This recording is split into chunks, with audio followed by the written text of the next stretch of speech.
Awesome. Thank you guys all so much for your patience. We now luckily have all of our hosts, so we can get started. Hello, everyone. Welcome, and thank you so much for joining us for this seminar, Building a Career in Implementation Science, Experiences and Insights from Implementation Scientists Across Career Stages. This event is part of the 2024 Institute for Implementation Science Seminar Series, which features lectures from leading implementation science experts. Registration for upcoming seminars and recordings from past seminars can be found on our website, which will be linked in the chat a little bit later on. We have a few quick announcements before we get started. This seminar is being recorded and the recording will be posted on our website after the event. All microphones are going to be muted, so if you have any questions or comments during the seminar, please enter them into the Q&A box as there will be enough time for questions after the presentation. If you're interested in receiving CHESS or MCHESS continuing education credits, those will be available for attending the seminar, and details on how to receive those credits will be shared towards the end of the presentation. Without further ado, I'm going to be passing it off to our facilitator, co-director for the implementation or for the Institute for Implementation Science, Dr. Maria Fernandez. Hi, everybody. Thanks again for your patience with our technical difficulties this morning. It's my pleasure to present our first speaker today, Dr. Eunyoung Kang. Dr. Kang is a postdoctoral fellow at the Institute for Implementation Science, and she received her PhD in rehabilitation and participation science from the program in occupational therapy at Washington University in St. Louis. And she has a Bachelor of Occupational Therapy from Yonsei University. Dr. Kang's research focuses on improving patient engagement in healthcare, disease management, and daily life as a key mechanism for enhancing health outcomes and health equity, and on translating these interventions into practice using community-engaged implementation science. So welcome, Dr. Kang, turning it over to you. Thank you so much, Dr. Fernandez, and really nice to meet everyone here today, and thank you for the opportunity to share my work with everyone here. So today I will share my trajectory as an early career implementation scientist, lesson learned, and also future directions. I'm looking forward to meet everyone and have a chance to interact with you at the end of this presentation. So again, my name is Young. I'm postdoc here at the Institute for Implementation Science, UT Health. Today, I'm going to share a little bit about my career trajectory and then career progress, and also share 3 key lessons that I learned, and then open for the Q&A and then discussion. So first, I want to start with just introducing myself about my career trajectory as an implementation early scientist. So I did my undergrad in South Korea, where I born and grew up. So during my bachelor degree training, I was really interested in working with people who have cancer and chronic disease in general. But that was really the stage that I'm trying to figure out what do I want, which field I would find more interesting. And then as a licensed occupational therapist, I do not understand the importance of clinical work, working with the patient care partners. But I was more intrigued about research impact. And the reason why I was intrigued about research is I wanted to make a bigger impact by me as a doing individually this work. By doing research, I can reach out to more people rather than meeting individual people in my clinic, even though that is one of the most important thing as our profession. But then with this research interest, after I have my license as an occupational therapist, I went ahead work as a clinician researcher at the university academic schools. In that setting, I was working as a clinician researchers in the intensive care unit. I was working with the physicians, nurse, and then also patients who are seriously ill. In that settings, I was working with a lot of different healthcare providers who are really interested, who really want to improve patients' outcome. But unfortunately, I see that there are a lot of research and practice gap. Even though all the clinicians, patient, and care partners, they are really supportive in patient care, they want to provide and they want to have evidence-based intervention. It wasn't easy, and it wasn't always the case that we provide a evidence-based best practice for the patient. So at that point, I've become curious why everyone is doing their best. They do want to really provide a good care. They have expertise, they have a good intention, but this doesn't work in practice. but I didn't know why. I didn't know what the problem is. So with that mind, I decided to pursue a little bit more intensive training in research. So that's when when I came to the U.S. in St. Louis, Washington University in St. Louis to pursue my PhD. So during my PhD, I was really focusing on working with the people who have a multiple chronic disease and then providing the patient-centered care. Disease-centered metrics are really important, but as an OT, I understand the importance of personally meaningful goals and personally important tasks to improve their quality of life and life satisfaction, especially people are having this lifelong chronic disease.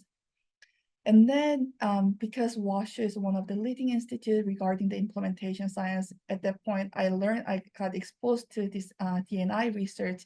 Okay, this is a practice and this is a science that I can learn and develop my expertise.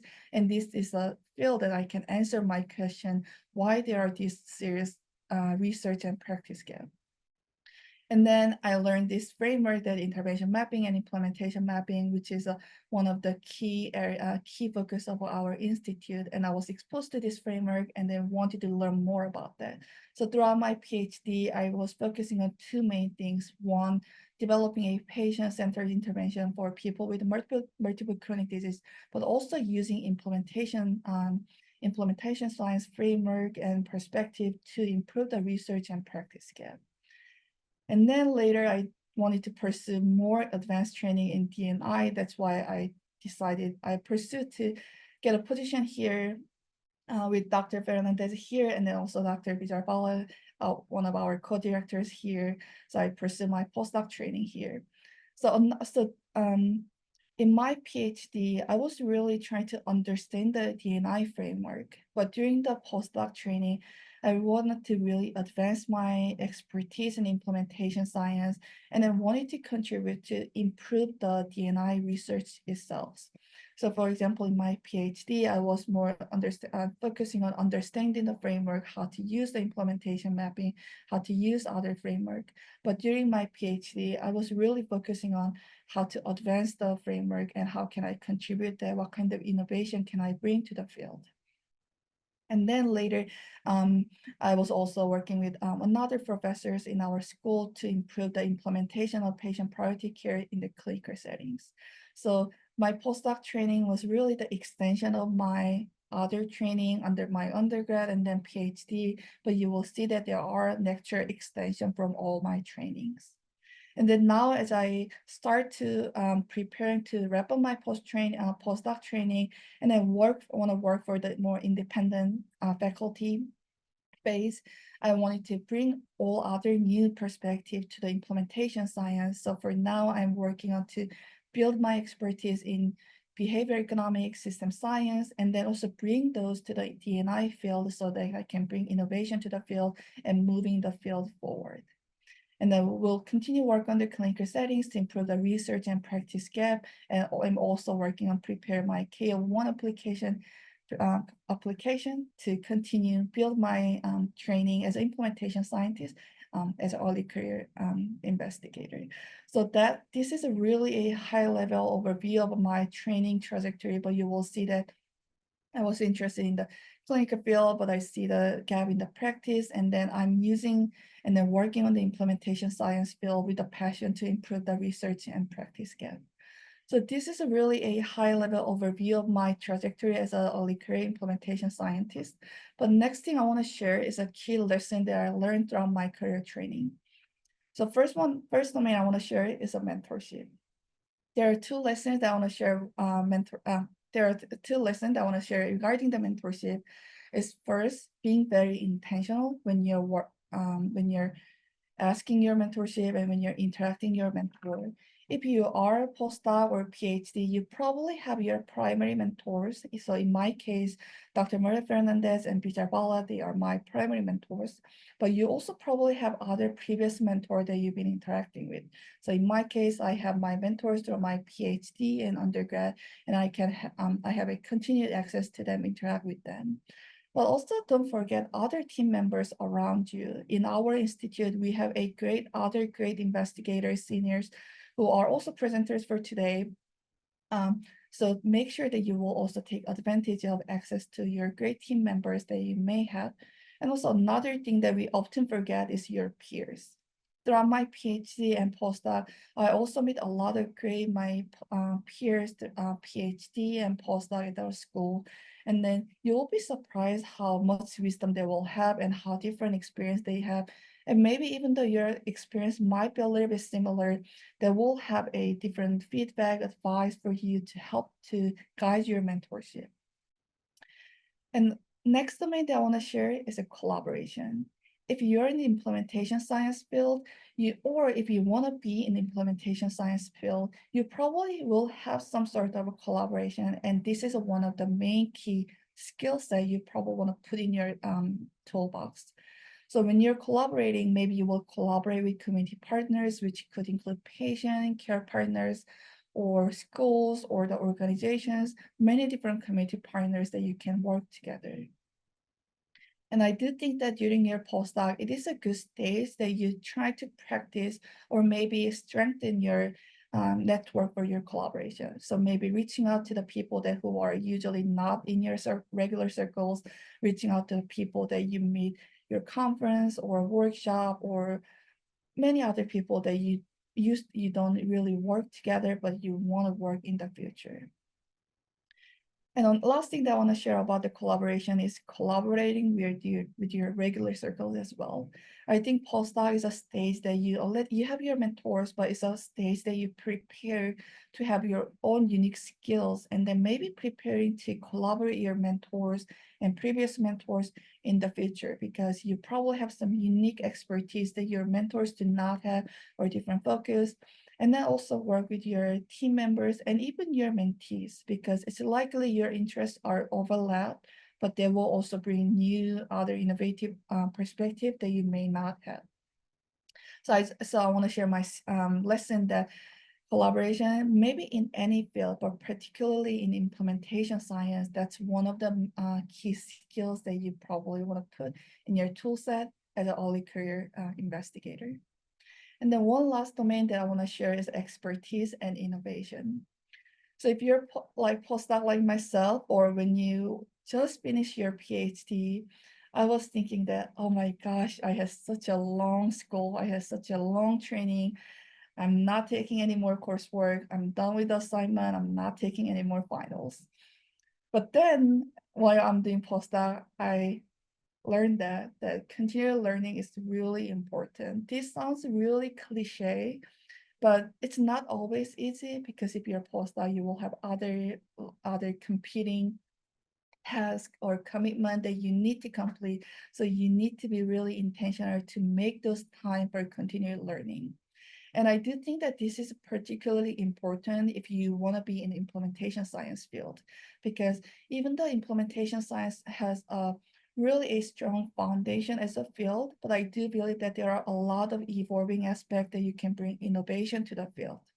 But to bring those innovation, you need to continue to learn. So in my case, because I'm particularly interested in system science and behavior economics, those are areas that I plan to continue to learn, and then continue to improve myself, and ultimately bring those new perspective and evidence into the implementation science. So it will help me personally to improve my career development, but also contributing to the field to improve the field, but also narrowing the research and practice gap in the research gap in practice and real world. So that's a really important lesson that I learned. And I also want to wrap up this my quick presentation by sharing that the importance of really a supportive environment, especially as a postdoc. As a postdoc, you will likely have your expertise, your perspective, thoughts that how you want to navigate your research.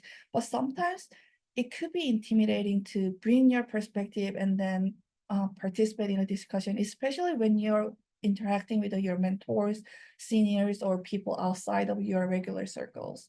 So from that sense, I find myself very lucky to work in this such a supportive environment here at UT Health, because I don't feel I feel really safe to bring new perspective and ask the question that I sometimes find myself silly to ask. So it is really I learned that it's very important that you find the environment that works best for you as an early career scientist, to not too afraid of ask questions, even though you may find sometimes silly, or bring completely new ideas to really make a innovative new directions to the field, but also in a way to develop your own expertise as an early career scientist. So those are really key 3 lessons that I learned, but I'm also excited to learn from other presenters and also learn from the discussion session to all about you. But hopefully I find that this lesson that I learned could resonate with you or bring some new thoughts.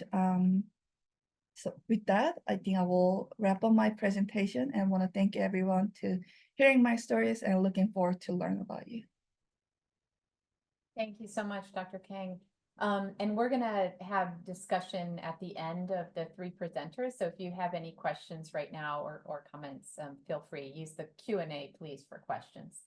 Next, I'd like to introduce Dr. Serena Rodriguez. Dr. Rodriguez is a behavioral scientist focused on designing, implementing, and evaluating interventions that improve healthcare delivery and reduce disparities, particularly among historically marginalized patient subpopulations.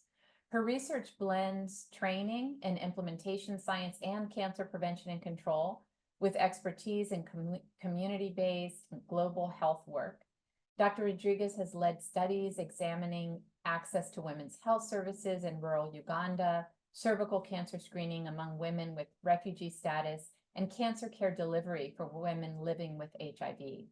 In addition, she examined vaccine hesitancy and HPV vaccination uptake among under and uninsured adolescents. Prior to academia, Dr. Rodriguez worked for a social justice organization in Brooklyn, New York. Turning it over to you, Serena.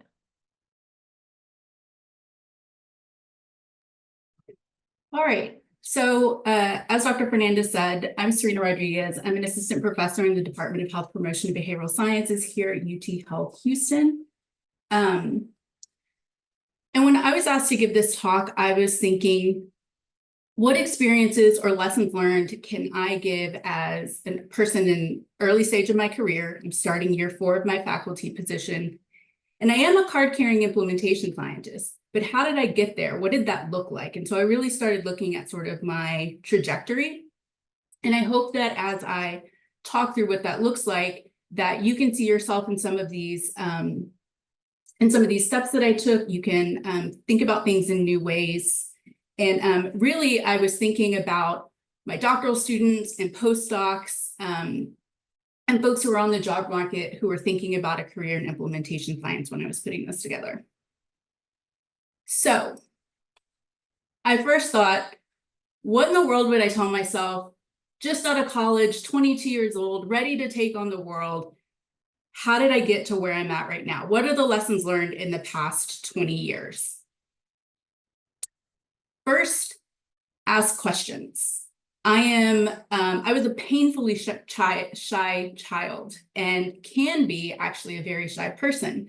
So it took me a while to feel comfortable, both inside the classroom and outside of the classroom, really asking questions for things that I wanted to dig into and really learn more about, talking to people that I saw who were potential mentors, who had experience in the fields that I wanted to be in, to just ask questions. I know as a researcher, I love talking about the work that I do. I care very deeply about the work that I do. I'm always going to answer questions for anyone who wants to know more. So really asking questions to people, whether you see them at a conference, hear them at a talk, sending an email, as a follow-up, always a good idea. The second thing that I thought about is that there is significant value in experiences and training outside of the classroom. So we spend, as Eunyoung said, so much time in the classroom and learning, right? Books, theories, frameworks, models, all of these things, equations. There's so much also significant value in the training that we get outside of the classroom. So I'll talk about my work as a nonprofit professional. I brought all of that with me back into academia, back into the classroom, and it created a really sort of rich experience. As Eunyoung said, mentorship is critical, whether that is mentorship in your job, mentorship in your academic life. can't speak highly enough about finding the right mentors for you. And then also that for myself, the diversity that I have in my interests and my experiences is not a flaw. It's actually a strength. And there is a through line to all of the things that I have done. There is a string that connects all of these things. So while I used to think, I went into a doctoral program with an idea of what I wanted to do, but I wasn't as specific as my peers who knew they wanted to do, breast cancer work with this very specific population or wanted to do exactly this. They were very passionate about it. Whereas I had a lot of varied interests. That's actually a strength, not a flaw like I thought all along, where I was like, why can't I make up my mind? And I'll show you what I mean as I walk through. So this is what my sort of journey over the past 20 years, like I said, has looked like. I started off at Rice University, and I was the first person in my family to attend college and graduate from college. So I was persistent in wanting to get experience that was outside of the small town in Texas that I had grown up in. It was a town of about 7,000 people, and I wanted to see the world. What that looked like for me was that in college, I did a service learning trip to Haiti. And I spent 2 weeks working in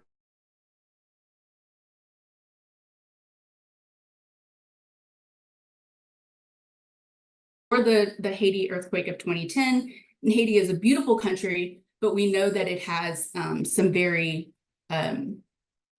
unstable.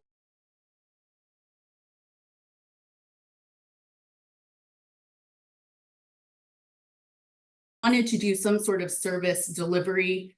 I was very interested in international health, international development. So that led to my formal training, Master's of Arts in International Development. And it was a service learning degree where I spent half of my week in an organization volunteering, the other half of my week in classes. And actually half of my program was in Jamaica and half of my program I wrapped up in London.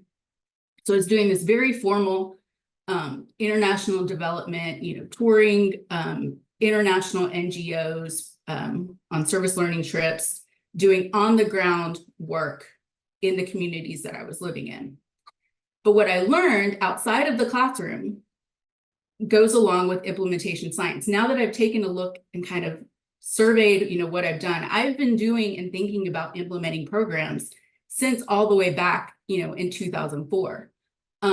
So when I was working at these two organizations, one being Mustard Seed Communities in Jamaica and the other, the Royal Marsden Cancer Hospital in London, was thinking about program delivery and resource settings, was learning about the capacity of local nonprofit organizations in Jamaica and getting a glimpse into fundraising and what it takes to run a business of hospital systems when I was working in London. I was on the fundraising team, doing everything from, sorting the mail to running errands to data entry when I was at the cancer hospital. And what I realized after that was I needed more training or wanted more training in sort of public health. So I applied to and got into UT Health, Houston School of Public Health, where I got my MPH in health promotion with a focus again in global health. And there I was introduced to and learned intervention mapping. My primary mentor was Kay Bartholomew, who really taught me the value right off the bat of what it means to have a mentor who is very much in your corner and wants to help you build your CV. While I was doing my MPH, I was able to do my practicum at the Population Council, which was an international NGO, and I was actually based in Nairobi, Kenya. I got a travel scholarship through the university to do that internship. And so that was really my first introduction to research, because I was helping a senior researcher do some literature reviews, data synthesis. We actually went out to a rural community and did some data collection. So I'm starting to get my feet wet with research while also still thinking about what does it look like to deliver programs in a low resource setting, and actually what is the capacity of this large international organization? What is the business of this? What does it look like? And still kind of thinking along those lines. After my MPH, I was ready to go out into the field, put my knowledge to use, and I moved to New York City. I was one of those people who literally moved with friends to New York City without a job. And because I had this introduction to fundraising when I was working at the Royal Marsden, I was able to actually get a job in development and fundraising. And as a shy person, I was thrust into this world of events management where I was working with corporate partners, large artists for different events that we were throwing, and really built my confidence in a lot of ways through that position. So I was doing fundraising, development, introduced to grant writing, budgeting, and attention to detail, which comes in very handy as a professor, thinking about grants, doing events management, attention to detail.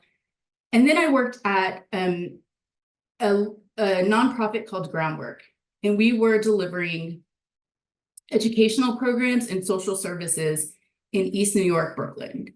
It's a social justice focused organization that really focuses on supporting the whole family to support the children to get through and to college, to and through college.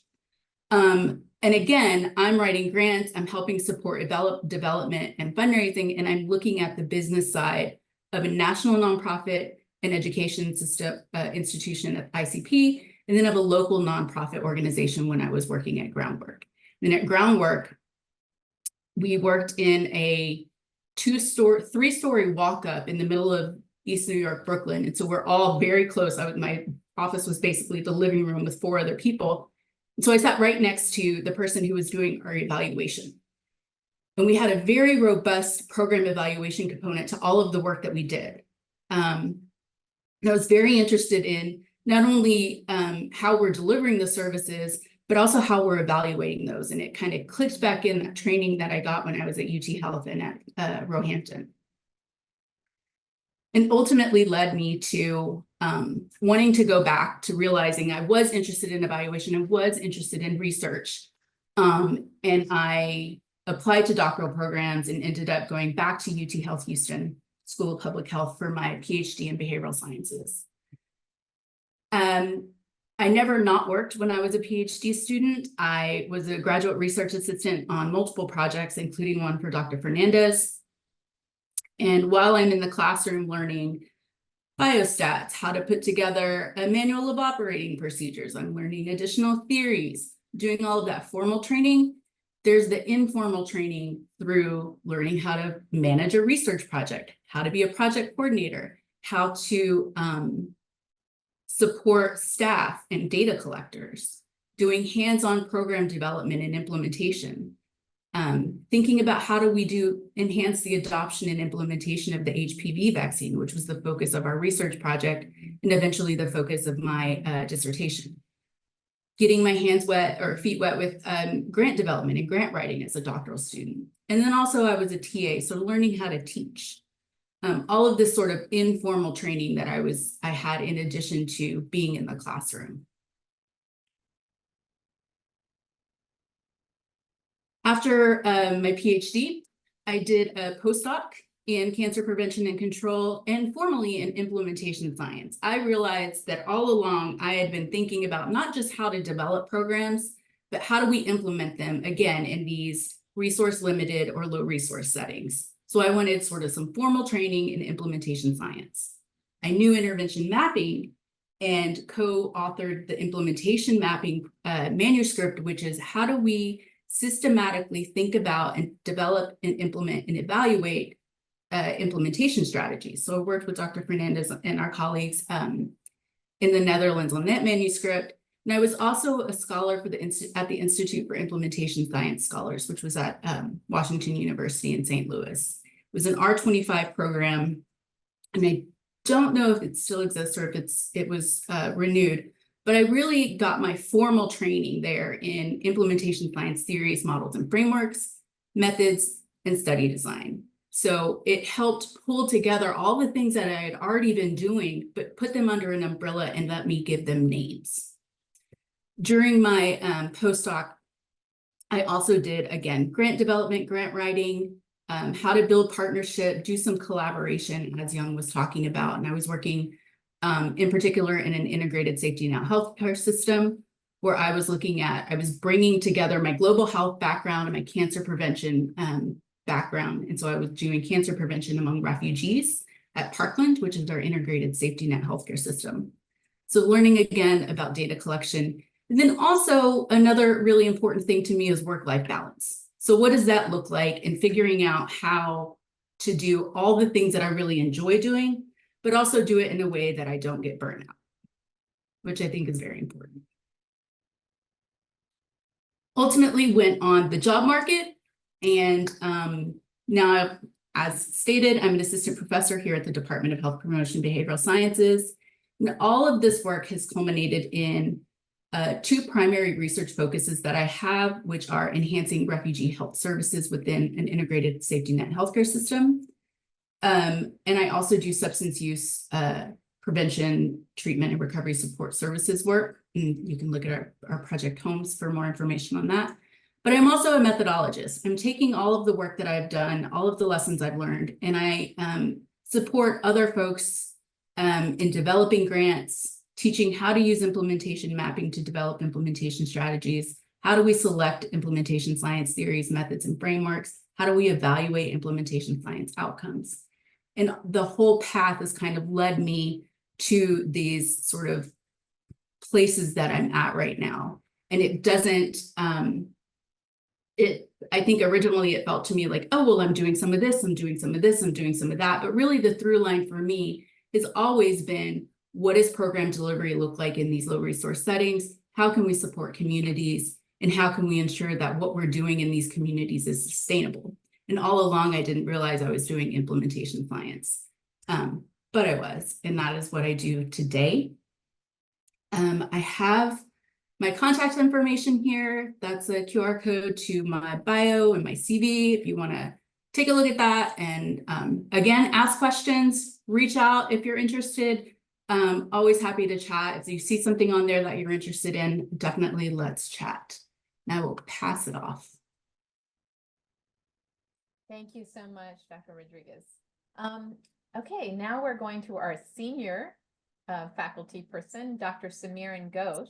Dr. Ghosh is a tenured professor and vice chair of the Department of Biostatistics and Data Science at University of Texas School of Public Health, and that's at UT Health Science Center at Houston. And he's also one of our core faculty at the UT Health Houston Institute for Implementation Science. He's also part of the Coordinating Center for Clinical Trials. Before joining UT Health Houston, he was the Charles H. Gershenson Distinguished Faculty Fellow, Wayne State University, for more than 10 years. His current methodological research is focused on developing statistical methods targeted primarily for precision and personalized medicine through intervention and clinical trials. Some of the areas include non-inferiority, cluster randomized, stepped wedge, MOSE, SMART, JEDI, N of 1, and Bayesian adaptive trials. He's specifically interested in the topics of mental health, cardiovascular disease, and behavioral health interventions. These are a few areas that he has considerable knowledge domain, but primarily a methodologist. Turning it over to you, Dr. Ghosh. Thank you. So let me share my screen.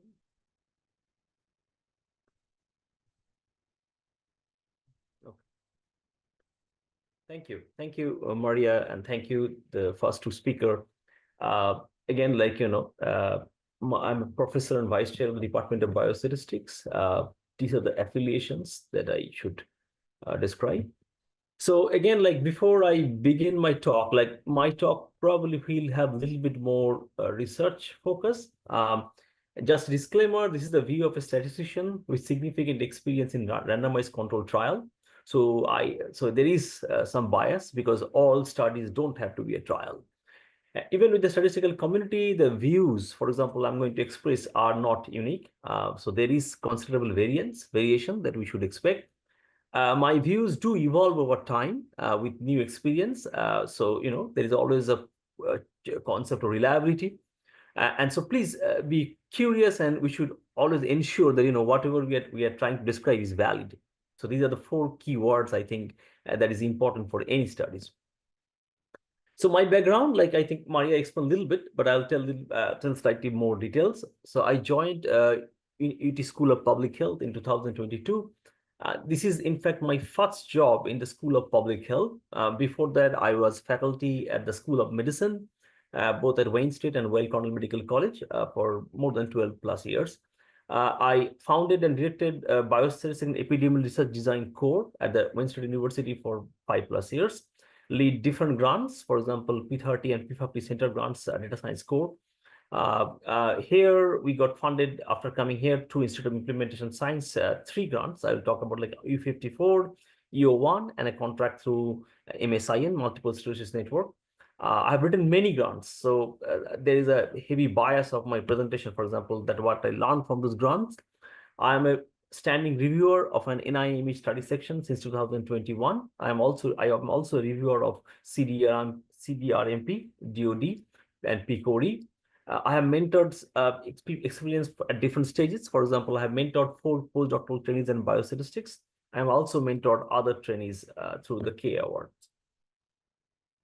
So my transition story, again, like, when I started my career in 2006, after finishing my PhD in statistics, not in biostatistics, in statistics. So it was primarily focused on clinical trial. And when I say clinical trial, primarily phase 2, phase 3, efficacy seeking clinical trial that can be done through standard mechanism or through cluster randomized trial. Now, I would like to take a note from one of my colleagues, Dr. Anand Naik at UT School of Public Health in 2009. Like, he wrote a paper in New England Journal of Medicine, and in fact, in 2009, with the new funding of $1.1 billion from the Obama administration, there was renewed interest for comparative effectiveness research, which is like, you will see like there's 3 continuum, like efficacy to effectiveness to implementation. So effective research was very much emphasized. I think it was there, but that this funding mechanism, when it came in, it was further re-emphasized. In 2015, 2018, I received a contract from PCORI, developing Bayesian methods for non-inferiority trial in comparative effectiveness research, which kind of spearheaded my focus from efficacy to effectiveness research. That mechanism resulted in 10+ papers. 7 of them are biostatistical methods papers, all targeting comparative effectiveness research. Now, in 2017, one of my longtime collaborators asked me if I will be interested in implementation trial. Before that, I knew the word, but I never put attention, like, what is different in implementation trial that is not there in efficacy or effectiveness trial. So essentially, then 2018, we got actually funded National Implementation of FOIC and SIMPAC in the Bahamas, implemented strategies and improved outcome for HIV prevention. So this is again like, another kind of stopgap. So another point where my research got diverted from efficacy to effectiveness to implementation science. So along the same time, hybrid design came into my attention. It's not that hybrid design started in 2018. It has a longer history than that. But I put my radar into that, okay, there is something called hybrid design, which could be used for implementation science. And then from what I have seen before 2015, I was an ad hoc reviewer for NIH for many years. And what I have seen as the time progresses, in my study section, which is not specific to implementation science research, 30 to 40% of the proposal that we review has some element of implementation science. Some are full-blown implementation science research. Some may have 1 or 2 aims for implementation science. But in my experience, as the time is progressing, 30 to 40% of proposals that I review or many other people reviews have some elements of implementation science.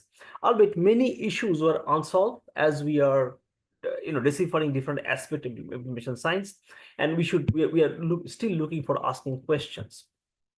I will go a little bit of where implementation science comes into the picture. So this is taken from NIH in their different stages of research. As you can see, as we go from bench to bed science to the public health, there's a different steps: efficacy, effectiveness, implementation, and then dissemination. And as we go from bench to bedside to public health, things become less idealistic and more pragmatic. Okay, so again, I haven't defined the term what is idealistic, what is pragmatic. I'll do so in next few slides. However, I should mention that though these things are presented in steps, hardly anything is in steps, but they are more like a continuum. Okay, so it's not that we have to do first efficacy, then effectiveness, and then DNI. We can actually do things together. So that's why the hybrid design come into the question. So, but the question is that why we need dissemination implementation studies, because the general rhetoric is that any intervention that is very good, like in laboratory setup, shouldn't be readily acceptable to the public. Isn't the adoption for efficacy information is automatic? The answer is no, it is not. In fact, I have three famous quotation from three journal article. It takes 17 years to turn 14% of original research finding to the benefit of practice patient care. It came 2003, so it's like the older study at this point of time. The average of health research to result in an impact on health intervention was 14 years. It's published in 2011. And then two-thirds of the organization's effort to implementation change actually result in fail. It's in 2009. So dissemination implementation is a growing research field that seeks to improve how evidence-based intervention, or EBI that we say, are successfully adopted, implemented, and maintained in healthcare and community setup. So what are the issues in implementation science? Now, again, I'll primarily focus on statistical ones, but they are intermingled with other issues. For example, what kind of study you should take? Should it be randomized control trial, or should it be observational studies, or it should be survey research? Now, randomized control trial, or RCTs, are primarily typically clustered RCT that we do in information science. So they are not standard RCT. And whenever you bring clustered RCT, there is a slightly more involved process, like how do you implement, how do you evaluate? Should you adjust for multiplicity? Because you see, like when we talk about hybrid design, there is a bidirectional focus on effectiveness and implementation. So whether you should adjust for multiplicity. For example, then other question is like, what are your primary outcome or primary endpoints? Because when you do hybrid design, your outcomes for effectiveness and implementation may be different, and they may be evaluated at different point of time at different level. The other things, for example, repeated measure versus cross-sectional sampling. So in repeated measure, you have the ability to measure an object multiple times. I'm taking object because it could be subject, it could be some other system level entity. And then randomization, it has many issues. For example, which level you randomize, and then the price you should pay in terms of bias and in terms of evaluation. The other big question that I've faced is heterogeneity of treatment effect. For example, you may have HTE at multiple levels. Typically, when you see HTE, we talk about HTE at the subject level. But since typical implementation science studies are multiple layered, multiple level studies, HTE can come from multiple levels. And then Bayesian and real world data and real world evidence should be used, and then how it should be used. Now, I'll go a little bit about hybrid studies. For example, that is a kind of a key word of information science studies. So essentially, we use it to improve research translation that we cannot afford to wait. Typically, it is done because it saves time, and you can do multiple things in a single study. We can continue to build effectiveness data while test for implementation strategy. There is a very interesting paper by 2012 by Quran, and then also a subsequent paper that came up from Quran and Dr. Fernandez's group, which we can study. Now, effectiveness versus implementation. So as I will take a little bit more here, like how they differentiate like three different kinds of hybrid studies. They typically differ in the focus. In type 1 hybrid trial, our main goal is EBI, not so much an implementation study. In type 2, there's a dual goal. You want to test both the effectiveness and intervention. And in type 3, our main focus is to test the intervention, not so much on the effectiveness, because it's already established. So now this is the Institute of Implementation Science. I will skip this slide, but essentially we have three core, and I'm part of the institute. We have administrative core, research core, and practice core.